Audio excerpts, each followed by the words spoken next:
ჩვენ ხედავთ, ამ გზავნილით რესპუბლიკელი კონგრესმენი ჯო ვილსონი ახალ განცხადებას ავრცელებს და ირანის პრეზიდენტის ინაუგურაციიდან. ირაკლი კობახიძისა და ტერორისტული ორგანიზაცია ჰამასის ლიდერის ერთობლივ ფოტოს ავრცელებს. ტრამპის მხარდამჭერი კონგრესმენი და ორპარტიული ჰელსინკის კომისიის თავმჯდომარე ყველას ახსენებს, რომ სწორედ ეს ტერორისტები გეგმავდნენ ახლად არჩეული პრეზიდენტის დონალდ ტრამპის ლიკვიდაციას და ამერიკას დღემდე განადგურებით ემუქრებიან.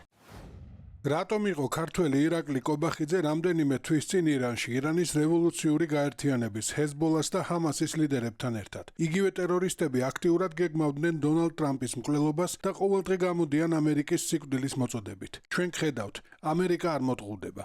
იქამდე დონალდ ტრამპის თანაგუნდელ კონგრესმენ ჯო ვილსონს შეკითხვები ბიძინა ივანიშვილთან ჰქონდა. ოლიგარქს კორუმპირებული ჩინეთისა და ირანის მოყვარული და ამერიკის მტერი უწოდა. ასევე პირდაპირ დაუანონსა სანქციები. ისიც გაიხსენა, რომ ივანიშვილმა კონტრაქტი ანაკლიის ღრმაწყვოვანი პორტის აშენებაზე ჩინურ სახელმწიფო კომპანიას დაუდო, რომელიც ამერიკის შეერთებულ შტატებს შავ სიაში ჰყავს შეყვანილი სამხრეთ ჩინეთის ზღვაში დესტრუქციული ქმედებების გამო. ეს ჩინური კომპანია ამ დროისთვის დასანქცირებულია.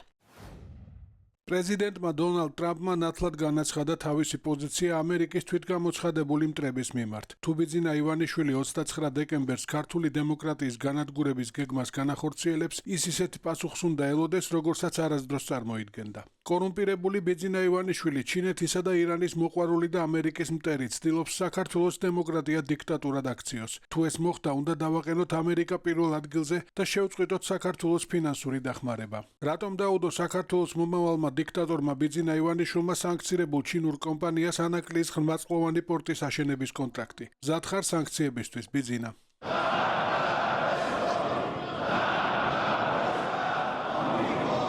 სიკვდილი ამერიკას, სიკვდილი ისრაელს. ამ შეძახილებით ირანის პარლამენტში 30 ივლისს პრეზიდენტის ინაუგურაციაზე სკანდირებდნენ. ამ ყიჟინას ტერორისტული ჰამასისა და ჰეზბოლას ლიდერებთან ერთად მაშინ ოლიგარქის პრემიერ-მინისტრი ირაკლი კობახიძე ისმენდა. იქამდე თვენახევრით ადრე ირაკლი კობახიძე თეირანში ირანის პრეზიდენტის ებრაჰიმ რაისის დაკრძალვის ცერემონიაზე დასასწრებად ჩავიდა.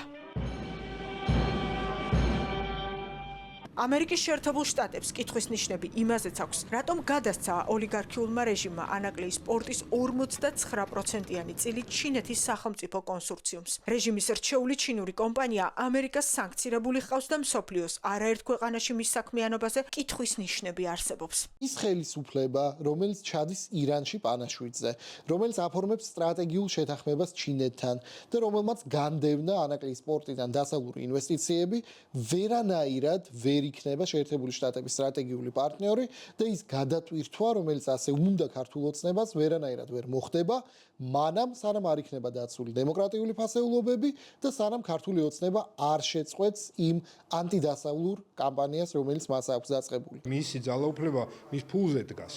და როდესაც მას ფინანსური ბერკეტები გამოეცლება, მას გამოეცლება პოლიტიკური ბერკეტებიც.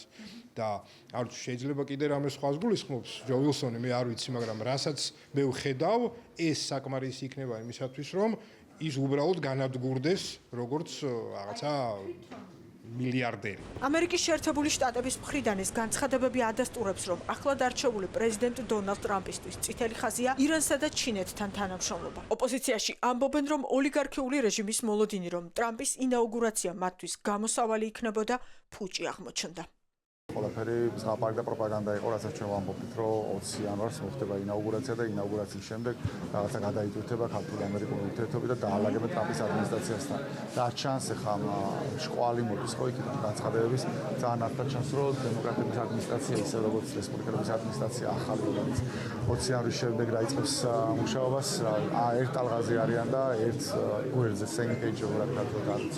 ერთნაირად უყურებენ ამ ქვეყანას, ამ რეგიონს და მათ შორის ამერიკის ინტერესებს აკამით. ხო, ფუჭი იყო ეს რაღაცა მოლოდინები, რომ ვითომ რაღაცა გადაიტვირთება, არაფერი არ გადაიტვირთება, სანქციები არ აცდება. ჰეზბოლასთან და ჰამასთან ფლირტი, ირანში სატირალში სიარული, ჩინეთთან სტრატეგიული პარტნიორობა, რომელიც ტყუილია და ასე შემდეგ და ასე შემდეგ. აი ეს ძალიან საშიში სულები, რომელიც უგუნურმა ოლიგარქმა გააკეთა შიდა მოხმარებისთვის, საბოლოოდ დაასამარებს მას საერთაშორისო ასპარეზზე. ეს არის ორპარტიული პოზიცია და იმ ადმინისტრაციასაც, რომელიც წარმავალია და იმ იმ ადმინისტრაციასაც, რომელიც უკვე იქნება ძალიან მალე ამერიკის მმართველი, რომ პუტინის გამარჯვებას ისინი ამ რეგიონში და საქართველოში არ დაუშვებენ, ისევე როგორც არ დაუშვებს ამას ქართული ხალხი და ეს ქართულმა ხალხმა ეროვნული წინააღმდეგობის გზით გამოხატა. რაც შეეხება ჩვენ პარტნიორებს, ისინი გამოხატავენ თანამდებობრივი სანქციების კუთხით, ქართული ხალხის გვერდში დგომის კუთხით. დასავლურმა სამყარომ ოლიგარქიული რეჟიმის 150-ზე მეტი წარმომადგენელი უკვე დაასანქცირა. მათგან 45-ის ვინაობა გასაჯაროვდა. დანარჩენებს სავიზო შეზღუდვები აქვთ დაწესებული, რომელიც ანონიმურია. ამერიკის შეერთებული შტატები, დიდი ბრიტანეთი, ლიეტუვა, ლატვია, ესტონეთი და უკრაინა. ეს ის ქვეყნებია, რომლებმაც ოლიგარქის მაღალჩინოსნები, ოჯახის წევრები, პროპაგანდისტები და კარის ბიზნესმენები უკვე დაასანქცირეს. დემოკრატიისთვის ძირის გამოთხრისა და ადამიანის უფლებების მასობრივი და ბრუტალური დარღვევის გამო.